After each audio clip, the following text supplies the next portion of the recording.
라미서TV 새벽기도회입니다. 8월 19일 화요일입니다. 오늘은 총회장 사망의 때보다 더 관심을 가져야 할 것이 있다, 이란 제목이 되겠습니다. 계시록 16장 8절입니다. 넷째 천사가 그 대접을 해의 소돔에 해가 권세를 받아 불로 사람들을 태우니, 넷째 천사가 내리는 대접 재앙입니다. 대접 재앙을 태양에다가 쏟아붓습니다. 그러자 이 태양이 권세를 받아가지고 불로 사람을 태운다.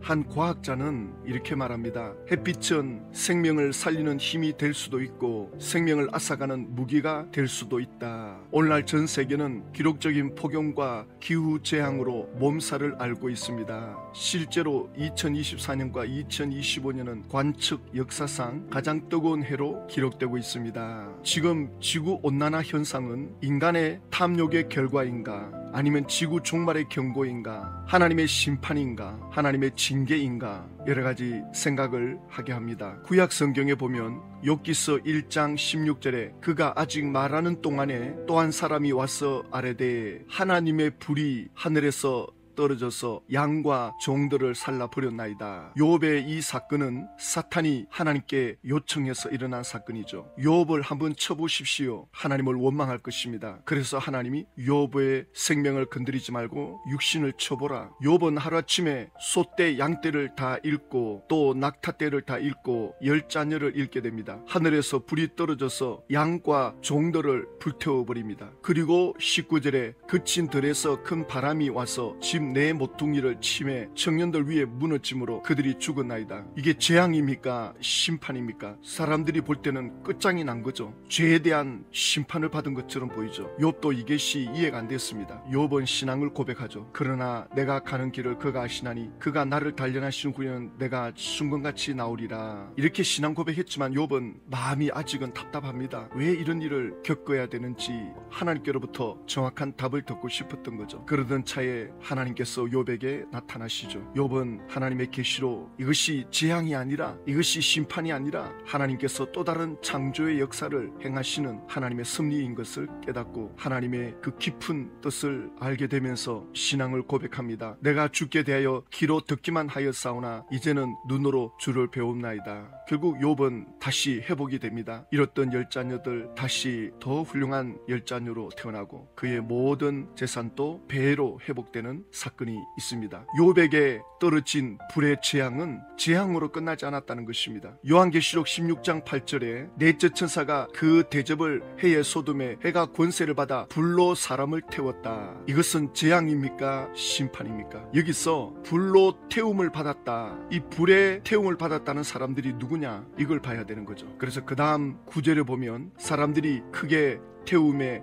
태워진지라. 이 재앙들을 행하는 권세를 가지신 하나님의 이름을 비방하며 또 회개하지 아니하고 주께 영광을 돌리지 아니하더라. 불의 태움을 당하면서 끔찍한 재앙을 당하는데도 회개하지 않는 겁니다. 그렇다면 이 사람들은 누군가? 믿는 사람들인가? 믿지 않는 사람들인가? 라고 할 때 항상 우리는 요한계시록을 읽을 때마다 먼저 생각해야 될 게 있습니다. 이 계시록을 처음 읽은 일대 독자들, 그들은 이걸 어떻게 이해했을까? 요한계시록의 90% 이상은 그 시대 사람들에게 주시는 말씀입니다. 신천지는 예언서라 그래가지고는 전부 미래의 사건으로 끌어가려고 하는데, 미래 사건은 오늘 현재 어떤 선택을 하느냐, 어떤 결정을 하느냐에 따라 미래가 달라집니다. 그러므로 현재에 주시는 말씀이 미래를 결정하는 겁니다. 초기 기독교인들이 이 말씀을 어떻게 받아들였느냐, 먼저 이걸 이해해야 됩니다. 신천지는 이걸 무시합니다. 그러면 정확한 해석을 할 수가 없어요. 왜 편지로 보냅니까? 지금 이 내용은 그들이 겪고 있는 재앙과 깊이 관련이 있죠. 지금 예수를 믿는 사람들은 순교를 당하는데 짐승밥이 되기도 하고 불에 태워 죽기도 하고 끔찍한 처형을 당합니다. 그런데 요한의 계시록은 하나님을 대적하는 그 세력들을 하나님이 심판한다는 거거든요. 그 사람들을 불로 태우겠다는 겁니다. 요한 계시록을 읽는 초기 기독교인들 입장에서는 진짜 불재앙을 당하는 사람들은 하나님을 대적 대적하는 사람들이구나.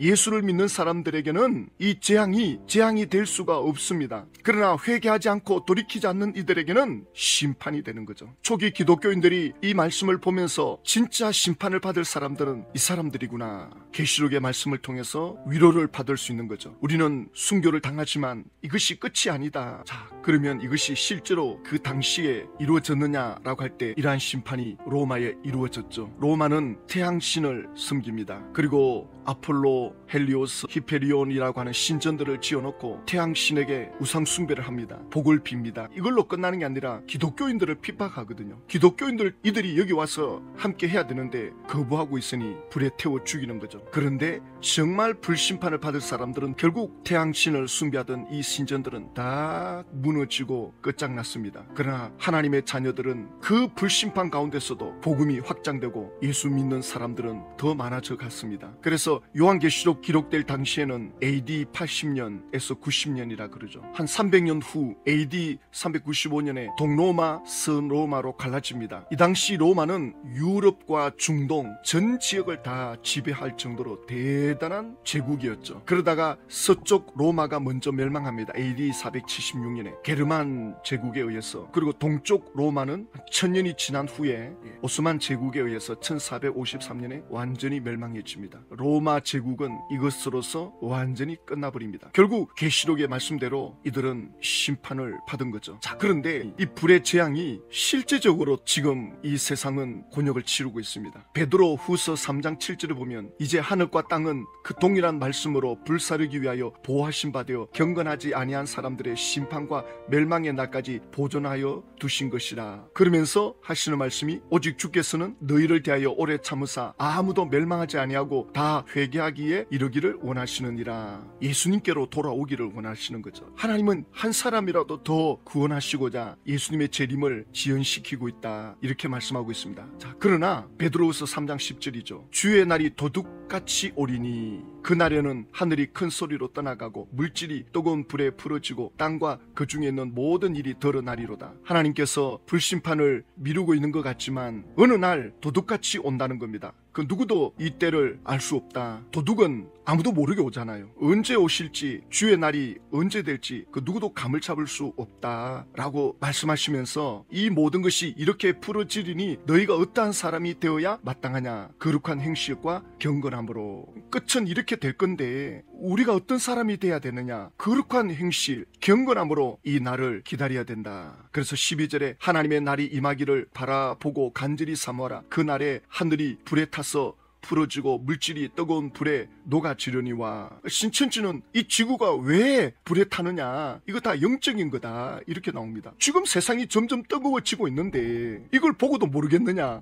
저는 그렇게 말하죠. 베드로후서 3장의 이 말씀은 실제 불을 말씀하고 있습니다. 그러면서 우리는 그의 약속대로 의가 있는 곳인 새하늘과 새 땅을 바라보도다. 점점 지구는 병들어가고 있는 거죠. 결국 지구가 기능을 할 수 없는 그때 주님은 오실 것이고 새하늘과 새 땅이 예비돼 있다. 자, 이것을 다시 보시면 계시록 8장에도 나팔 재앙에 불이 떨어지거든요. 계시록 16장에도 천사가 대접 재앙을 내릴 때 불이 떨어지거든요. 그리고 주님이 재림할 때 하늘이 불에 타서 날아가고, 이런 표현들이 나옵니다. 이러한 재앙이 있고 난 후에 예수님이 재림에 오십니다. 약속대로 재림에 오시면 예수님이 죽으셨다가 3일 만에 부활한 것처럼 이 지구가 끝장난 것 같지만 이 지구보다 더 아름다운 영광스러운 새하늘 새 땅으로 연속적 비연속적인 예수님의 재림 후에 일어날 새 창조를 말씀해 주고 있는 거죠. 이 구원의 시나리오가 이렇게 진행되는 거죠. 그런데 신천지는 이걸 어떻게 해석합니까? 그날에 하늘이 불에 타서 날아간다, 이게 영적인 거다, 장막 성전의 사건이다, 그리고 예수님이 재림에 오셨다, 총회장 몸에 재림에 오셔가지고 지금 나팔 재앙을 하고 있다,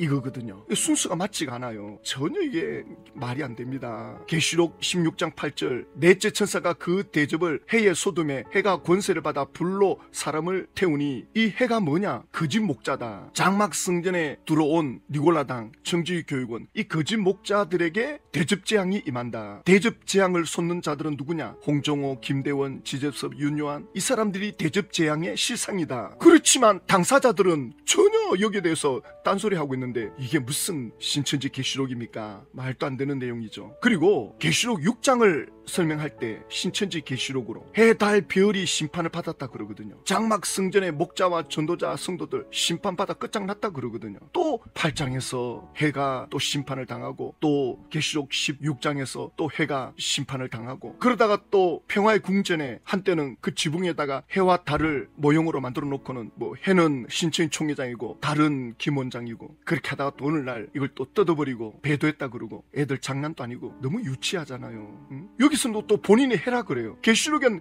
해가 또 재앙을 받아 심판받는 걸로 끝나는데 장막 성전이라 그랬다가 또 본인은 또 해같이 빛난다 그랬다가, 이게 전혀 맞지 않는 성경을 억지로 자기한테 맞춰서 풀고 있습니다. 자, 그러면 이제 우리 입장에서는 이 계시록을 어떻게 적용해야 되느냐? 지금 이 시대는 요한 계시록의 몇 번째 재앙을 말하고 있는가? 이걸 자꾸 찾으려고 해요, 사람들이. 그러다 보니까 시한부 종말론이 되는 거예요. 이걸 자꾸 끼워 맞추려고 하다 보니까 지금이 몇 번째 재앙이다, 이제 준비해야 된다, 곧 끝난다, 이런 식으로 자꾸 풀어가려고 해요. 왜 사람들은 여기에 관심을 가질까요? 너무 두려워서 그런 거죠. 너무 두려우니까. 그러나 우리가 하나님에 대한 믿음이 있다면 두려워할 이유가 없죠. 오늘 재앙이 오든 심판이 오든 끝이 오든 욥처럼 재앙이 아닌 거죠. 믿음의 사람에게는 재앙이 될 수가 없습니다. 심판이 될 수가 없습니다. 어떤 재앙이 와도 믿음의 사람들에게는 아무 문제가 안 됩니다. 이래 죽나 저래 죽나 아무 상관이 없습니다. 병원에 수술을 하는 환자가 마취를 이제 받아놓고 있는데 의사들에게 지금 저의 수술은 몇 번째 단계입니까? 몇 프로 진행됐습니까? 어디쯤 가고 있습니까? 너무 불안하니까 언제 끝나느냐? 그걸 자꾸 의사한테 물어보면 일이 되겠습니까? 환자가 이런 질문하면 안 되거든요. 올바른 질문은 이것입니다. 지금 계시록은 몇 장인가요?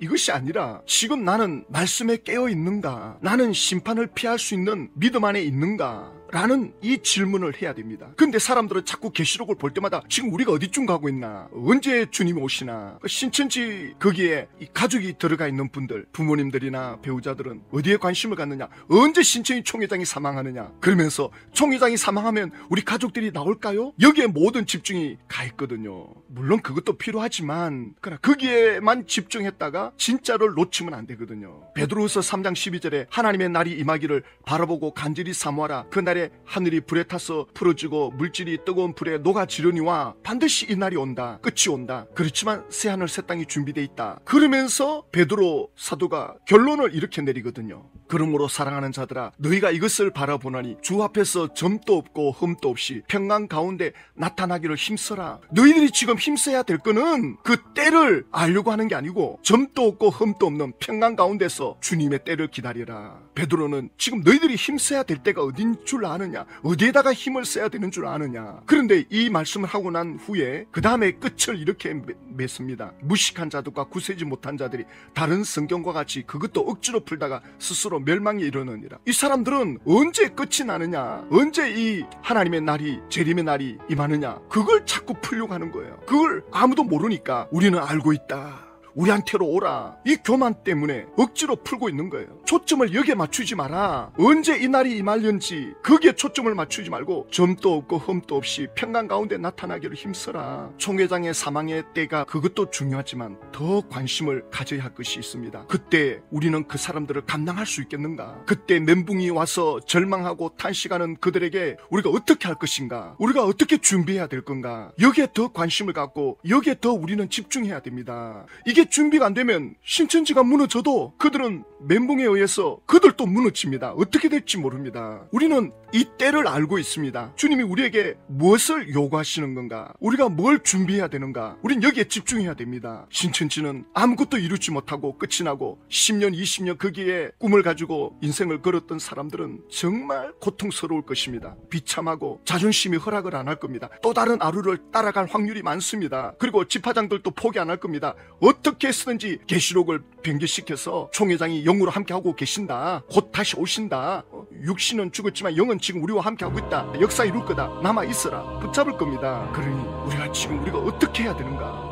총회장 사망할 때만 기다렸다가 그때 가서 생각대로 안 되면 전부 다 같이 고통을 겪는 거죠. 하나님 앞에 이 때를 위해서 우리가 무엇을 해야 되는지, 하나님이 우리에게 뭘 원하시는지를 우리는 끊임없이 끊임없이 기도하면서 하나님의 음성을 구해야 할 것입니다. 하나님 아버지, 신천지 총회당은 사망으로 끝이 나고 아무것도 이루지 못할 것입니다. 그렇지만 사람들의 완악함은 쉽게 포기하지 않을 것입니다. 이때를 위해서 우리가 기도하고 있습니다.